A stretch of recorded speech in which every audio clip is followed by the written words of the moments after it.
राधे राधे दोस्तों, कैसे हैं आप सब लोग। उम्मीद करती हूँ आप सब लोग कुशल मंगल होंगे।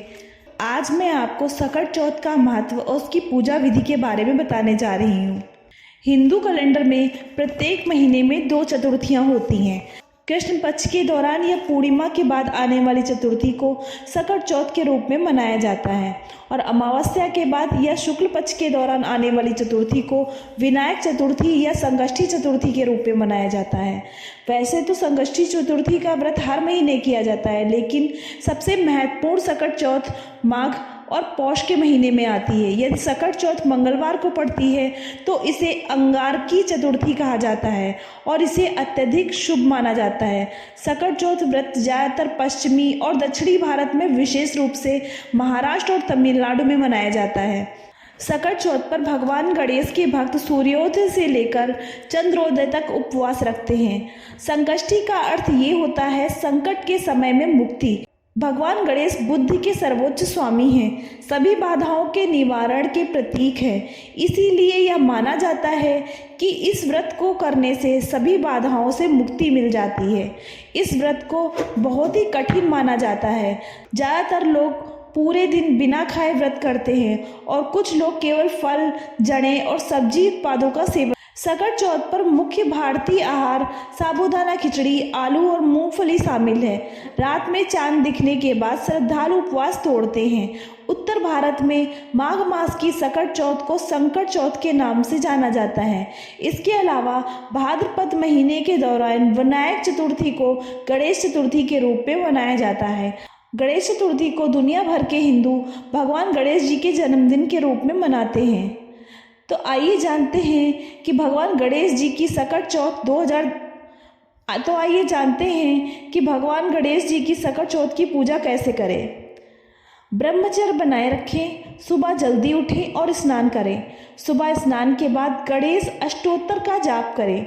शाम के समय भगवान गणेश की मूर्ति को एक साफ पट्टे पर रखें, उसे सुंदर फूलों से सजाएं।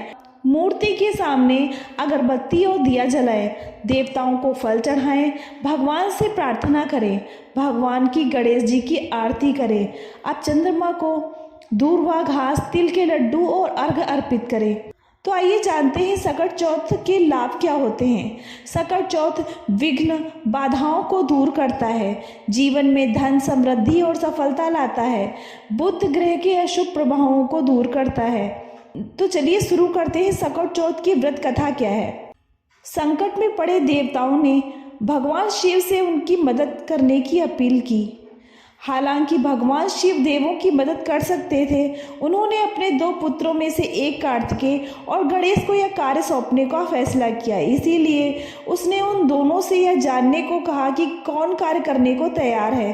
दिलचस्प बात यह है कि कार्तिकेय और गणेश दोनों ही इसे करने की बहुत इच्छुक थे। देव की सेना के सेनापति कार्तिकेय ने कहा कि संकटग्रस्त देवताओं की देखभाल करना उनका कर्तव्य था।